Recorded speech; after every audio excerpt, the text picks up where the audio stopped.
Herkese salam. Bugün magistraturaya 2026-cı ildə qəbul imtahanında düşmüş qrammatika sualları ilə tanış olacağıq. Və qeyd edim ki, bu suallar həm birinci, həm ikinci cəhət, həm də iyunda keçirilmiş təkrar imtahanda istifadə olunmuş suallardır. Birinci sualımız complete sentence ilə başlayır. Əgər bizim sualımız, testimiz complete sentence ilə başlayırsa, biz bağlayıcıdan sonra strukturu, bağlayıcıdan sonra gələn cümləni nəqli cümlə formasında seçəcəyik. Nəqli cümlə deyərkən, yəni mübtəda xəbər ardıcıllığına riayət olunmalıdır. Biz yəni düşünməməliyik ki, bu sual forması, bu sual cümləsi deyil, interrogative sentence cümləsi deyil. Bu, budaq cümlədən sonra gələn hissənin tamamlanmasıdır. Yəni bağlayıcı olan hissənin tamamlanmasıdır. Yəni mübtəda xəbər ardıcıllığına riayət olunmalıdır. Məsələn, D variantı və Y variantı, o cümlədən B variantını çıxırıq. Nəyə görə? Y variantına did niyə mübtədadan əvvələ keçsin? Bir daha deyirəm, bu sual cümləsi deyil. D variantında eyni qayda ilə will cümlənin əvvəlinə keçə bilməz. Yəni cümlənin əvvəl deyərkən mübtədadan əvvələ. B variantı yenə həz gördüyümüz kimi yerini dəyişib ola bilməz. Bu ancaq sual cümləsində olmalıdır. A və C arasında qalırıq. Deməli, burada nəyə diqqət edirik? A variantında biz bilirik ki, when işlənən hissədə has left, yəni present perfect işlədə bilmərik. A-nı da çıxırıq, cümləmiz C-dir. Və qeyd edim ki, we want to know, bu tamamlıq budaq cümləsidir. Biz bilmək istəyirik nəyi və ondan sonra olan ardıcıllıq da, deməli, bağlayıcı mübtəda xəbər olmalıdır. Mübtəda və xəbər. Keçirik 2-yə. Burada biz düzgün zaman formasını seçməliyik. Zaman budaq cümləsidir. Və zaman budaq cümləsində biz nəyə diqqət etməliyik? 1. Uzlaşmaya. Uzlaşma nədir? Yəni, keçmişlə indiki, keçmişlə gələcək uzlaşmaz. Biz variantlarda birinci onu axtarırıq. Əgər varsa çıxırıq. B variantında baxın, asked keçmiş zamandadır. Have been prepared present perfect. Yəni, indiki bitmiş zamandadır. Bunları çıxdıq. İndi nəyə baxmaq lazımdır? Həm də məlumluğa və məhsulluğa baxmaq lazımdır. Baxın, bura dishes yeməklər deməkdir, düzdürmü? İndi variantlarda ikinci tərəfdə has been prepared var, had been prepared. Bunlar hər ikisi məhsulluq bildirir. Had prepared ilə prepared isə məlumluq bildirir. Yemək özü-özünü hazırlayır, yoxsa yeməyi hazırlayırlar? Əlbəttə ki, hazırlayırlar. Yemək hazırlanıb. Yəni, burada məhsulluq var. Prepared ilə had prepared, yəni A ilə D-də çıxdıq. C və Y arasında qalırıq. İndi, baxın, asks has been prepared. İndiki zamanda hər ikisi, yəni uzlaşma düzgündür.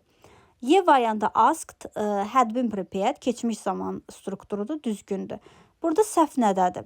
C variantında has been prepared səhvdir. Çünki dishes cəmdədir. Cəmdə olduğuna görə have been prepared olmalıydı. Ona görə səhv olaraq çıxırıq və bunu da qeyd edək ki, ümumiyyətlə, baxın, bir testin içərisində həm məlumluq, həm məhsulluq verilə bilər. Baxın, bir testin içində 3 struktur oldu. Həm məlum məhsul, həm zaman, həm də ki, uzlaşma. Ona görə diqqətli olmaq lazımdır. 3-ə baxırıq. Deməli, burada Anderson retired at an early age. His serious injury. Deməli, erkən yaşda təqaüdə çıxdı. Nə səbəbə? His serious injury, yəni ciddi zədəsinə görə səbəb bildirir. As if sanki deməkdir, işlənmir. Amma bu 4, bağlayıcının 4-ü də səbəb bildirir. Bəs görəsən hansını seçməliyik? Baxın, ikinci tərəfdə his serious injury, belə deyək də, söz birləşməsidir. Sözdür, söz birləşməsidir. Bu zaman biz because of-u seçirik. Since-dir, because-dur. As isə özündən sonra bütöv cümlə, yəni nəqli cümlə tələb edir. Mübtəda xəbər olmalıdır. Amma burada hanı bizim mübtəda sonra xəbərimiz? His serious injury ancaq birləşmədir. Azərbaycan dilində keçmişik ki, söz və söz birləşməsi var. Bir də var cümlə. Cümlə almayıb deyə, deməli A, B, C səhvdir. D variantı doğru. 4-ə baxırıq. 4-də biz zərf strukturunu yada salmalıyıq. Məsələn, 1-də hardly işlənib. Hardly bilirik ki, özü inkarlıq bildirir və özü işlənən yerdə ikinci bir inkarlıq tələb edə bilməz. Yəni, pozitiv, affirmativ, təsdiq cümlələrində işlənməlidir. Və burada hardly'nin işlənmə strukturu nədir? Əsas feildən əvvəl, yəni readdən əvvəl, köməkçi feildən sonra işlənir. Bu da düzdür. Biri doğru olaraq götürdük. Keçirik 2-yə. She got up lately this morning. O bu səhər gec oyandı. Düzdürmü? İndi baxırıq late. Bir də lately. Late gec deməkdir. Həm sifət, həm zərfdir. Amma lately son zamanlarda deməkdir və zaman zərfidir. Yoxsa da present perfect-lə işlədir. İndi 2-də demək istəyir ki, o bu səhər gec oyandı. Gec oyandısa late işləməlidir. Lately deyil. Deməli, biz buradan 2-ni düz götürmürük. 2-ni düz götürmürük və bu hissəni silək ki, davam edə bilək. Late və lately strukturunu yadda saxlamağa çalışın. Keçirik 3-ə. 3-də he can jump more highly. İndi high ilə highly-yə baxaq. High və highly. Elva'yı artırdıq, düzdürmü? High da həm sifətdir, həm zərfdir. Amma highly yüksək səviyyədə deməkdir. Mən onun haqqında yüksək səviyyədə düşünürəm bu mənada. İndi bu 3-cü cümlədə demək istəyir ki, o daha yüksəkdən hoppana bilir, düzdürmü? High işlənməlidir, highly deyil. Deməli, 3 də səhvdir. Biz 3-ü səhv olaraq götürürük. Daha sonra baxırıq nəyə? 4-ə. Deməli, 4-də niyə sözünü görürük və 5-də də nearly-ni. Gəlin bu ikisinə baxaq. Niyə və nearly. Nearly. Niyə yanında deməkdir, yaxınlığında deməkdir, düzdürmü? İndi həm sifət işlənir, həm də zərf işlənir. Həm sifət, həm də zərf kimi. Zərf kimi işlənəndə bilirik ki, xəbərdən, feildən sonra işlənər. Feildən sonra işlənər. Əgər sifətdirsə, bildiyimiz kimi sifət ismi təyinir, ismindən əvvəl işlənər və s. Və burada nearer istifadə olunub, yəni ki, müqayisə dərəcəsində işlənib, doğrudur. Niyə? Amma nearly olsaydı səhv olardı. Nearly nə deməkdir bəs? Nearly təxminən deməkdir, demək olar ki, deməkdir, az qala, about, approximately sözlərinin sinonim kimi işlənir. Deməli, biz burada indi nəyi seçirik? 4-də düzdür, 5 də düzdür. Nəyə görə 5 düz oldu? 4-ü dedik ki, daha yaxın əyləş, bu düzdür və 5-ə baxırıq. Demək olar ki, deyir, az qala o nərdivandan yıxılmışdı. 5 də düzdür. İndi gəlin bir də təmizləyək, üzərinə çox işlədik deyək, aləm dəydi bir-birinə. Deməli, 1 doğru oldu, 2 səhv, 3 səhv, hay olmalıydı. 4-də düz idi, 4-5 düzdür. Cavabımız 1, 4, 5 D variantı. 5-ə baxırıq. Deməli, cümləmiz inkardadır və buna qısa cavab seçməliyik. İnkar cümləyə qısa cavab seçərkən biz nordan istifadə edirik, nazədən istifadə edirik, həmçinin azədən istifadə edirik. Biz əgər inkar cümləyə qısa cavab vermək istəyirik, elə məndə, elə səndə mənalarını ifadə edir bu qısa cavablar. Bu zaman biz to-dan istifadə etmirik. To-dan istifadə etməməklə yanaşı 5-ə bir baxın, həm to-dan istifadə, həm də to-nu inkar cümlədə işlədib.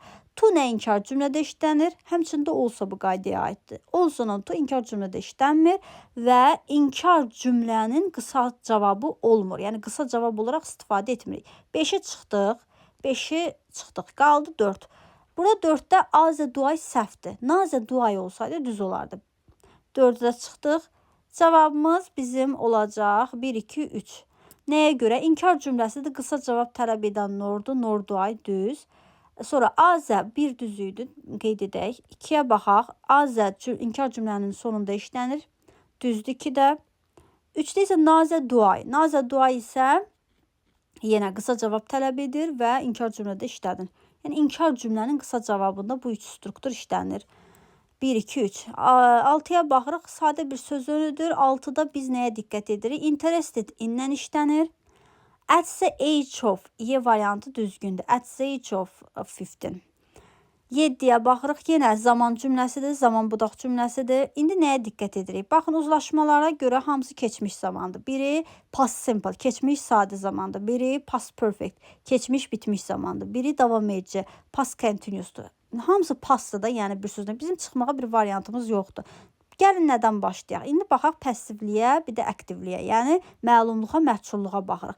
Məsələn, burada the play, tamaşa mənasında işlənib. Tamaşa özü başlayar, yoxsa tamaşa başlanılar? Əlbəttə ki, tamaşa başlayar, düzdürmü? Başlanılar nə deməkdir? Was begun səhvdir. Y variantını çıxdıq. Sonra C və D arasında, baxın, had begun var, bir də had begun var. A-nan U. Yadımıza salaq, qaydasız feillərdə begin, began və begun, düzdürmü? Üçüncü formamız nədir? U-la olan. C variantı deməli səhvdir. Daha sonra nəyə baxırıq? When they were entering, baxın, onlar deyir teatra daxil olarkən. Artıq daxil oldular, bitdi, düzdürmü? Hərəkət bitdi. Past simple-da işləndi, bitdi. Bəs niyə past continuous-da işlənsin? Yəni onlar daxil olurlar mı qalıblar? Məntiqsizdir, düzdürmü? Proses artıq daxil oldular, bitdi. Onlar daxil oldu teatra, bitdi. Sonra bu hadisələr nə ardıcılıqla olub, onu baxacağıq.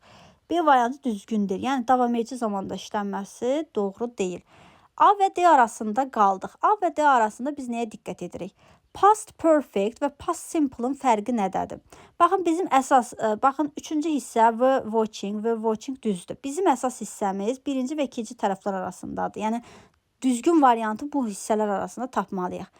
Deməli, past perfect, yəni keçmiş, bitmiş zaman, keçmiş, bitmiş zaman. Past simple-da, yəni keçmiş sadə zamanın əvvəl icra olunur hərəkət. İndi baxın, onlar teatra daxil oldular. Artıq oldu, bitdi. Düzdür, past simple. Və onlar daxil olanda görürlər ki, tamaşa başlayıb, yəni had begun, tamaşa birinci başlayıb, yəni past simple-dan əvvəl. Bunlar artıq daxil olanda başlayıbmış. Və auditoriyada böyük heyranlıqla baxırdılar, yəni tamaşa edirdilər. Deməli, D variantı düzgündür. Amma A variantı tərcümə ilə düzgün gəlməyəcək. Çünki entered birinci olmalıdır, had begun ikinci və davam edici formada were watching. 8-ci test tapşırığına baxırıq. Burada biz have to modal feilini görürük. Bildiyimiz kimi have to modal feili masın sinonim kimi işlənə bilir. Üçüncü şəxsin təkində forması has to'dur, keçmiş zamanda isə had to'dur. Və biz demişdik ki, digər modal feillərindən fərqləndirən cəhət o idi ki, have to'nu to-du köməkçi feili vasitəsilə sualı və inkarı düzəlirdi. Üçüncü şəxs formasında do olurdu does və keçmiş zamanda olurdu did. Yəni öz hesabına düzəlmirdi. Məsələn, hadn't idi, hasn't she'di səhvdir. Harda C və Y-ni görürsünüzsə çıxırsınız. Deməli, qaldı Y variantı. 1-ə A uyğun gəlir. Nəyə görə? Have to olacaq birinci tərəf və bu tək question'dır, düzdürmü? Tək question olduğuna görə birinci tərəf təsdiqdir, ikinci tərəf inkarda olmalıdır. Olacaq don't Z olacaq. İkinci tərəf olacaq had to'dur, didn't Z. Had to'nun keçmişi didn't-la olacaq. Və sonuncu 3 isə D olacaq. Üçüncü forma has to'nun doesn't she olaraq işlənəcək. Baxırıq 9-a və bu deməli relative clause, yəni ki, nisbə vəziflər mövzusuna baxırıq. Burada cottage görürük, isimdir. İsmi vot təyin etməz. Votları çıxdıq. Daha sonra nəyə baxırıq? V-yə də işlənə bilməz. V-lər. Nəyə görə V işlənə bilməz? V işlənsə əgər özündən sonra mübtəda və xəbər gəlməlidir. Amma birbaşa xəbər gəlib. Birbaşa xəbər gəlibsə A variantı olacaq. Birinci tərəf which, ikinci tərəf isə V-yə.